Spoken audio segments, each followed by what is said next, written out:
بسم الله الرحمن الرحيم الحمد لله رب العالمين dhammaan soo dhawaada khiyaarta gaarsiiye waxaa inoo socda taxanaheeni ahaa Microsoft Excel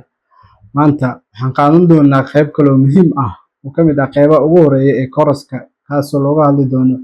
interface-ka uu leeyahay Microsoft Excel maantana waxaan baran doonaa haddii alla idmo wax loo yaqaano Quick Access Toolbar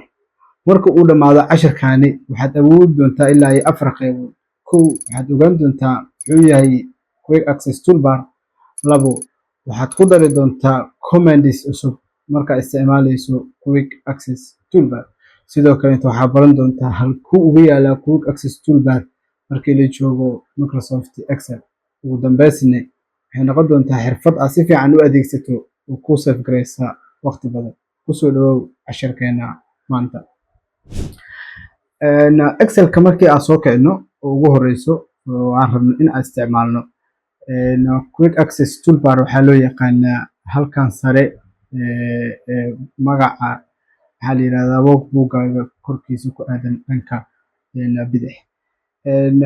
badanaa waxaa ku yaalo ilaa iyo 3 qaybood oo ah save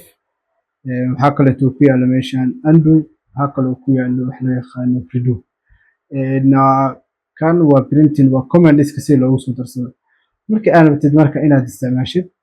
waxaa loogu talagalay si degdeg ah marka hoola aad qabsanaysid ama shay ama maxaa la yiraahdaa haddii aad wax qortid save waxay kuu faa'iideynaysaa inaad save gareysid kadibna workbook aad magaca u bixisid gaarsiiye mar walba oo aad shaqo qabanaysana waxaa muhiim ah inaad sidaas oo kale u save gareysid magacana halkaas uu kaaga soo bixi doonaa tusaale waxaa dhacday column-ka C ayaa kaa tirmay wixii ku jiray si degdeg ah waxaa ugu soo ceshan kartaa maxaa la yiraahdaa adoo dhahayo undo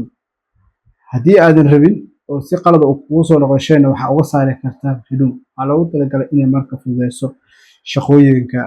qofka uu qabanayo marka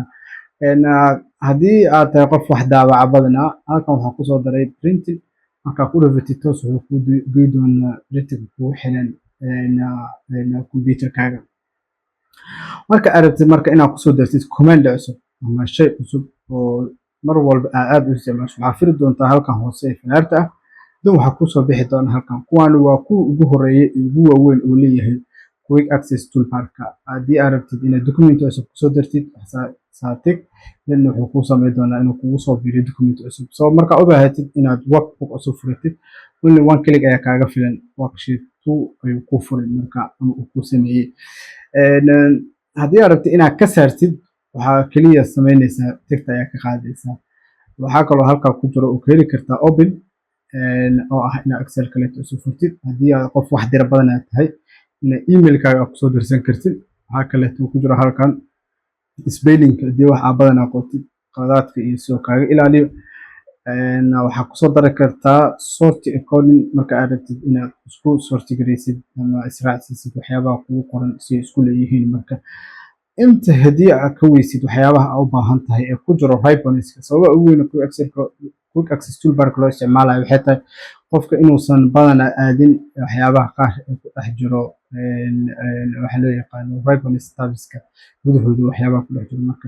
si aan marka ugu soo darno commands intaan ka badan haddii aan u baahno waxaan dooranaynaa more command dan waxaa noo soo furmi doonta halkan ayaa noqon doontaa waxa aan rabno inaan ku darno haddii aad rabtid shay inaad ku dartid kaliya aad ayaa leedahay marka aad rabtid shay ku jiro inaad kasoo bixisidna waxaa leedahay proof tusaale waxaan rabnaa inaan sheet aan delete karino marka isagaa dooranaa dan waxaa leeyahay add halkaas ayuu igu soo darmi doonaa waxaa rabaa inaan kusoo darsado fill color inaan color wax filter garay karo waxaa leeyahay add waxaan rabaa inaan kusoo daro format print waxaa leeyahay add soo dhammaan markaan add soo dhaho okay dhaho halkaas oo ujeedaa wuxuu ii sameynaa Quick Access Toolbar-kayga aad u sii bata marka mar alaali iyo shay kasta u baahan halkan ayaa ka dooran karaa oo igama baahno inaan soo raadiyo marka waxyaabaha gudaha ku jiro haddii mid ka mid ah aad u baahneen oo rabtid inaad ka saartid oo printing oo kaleente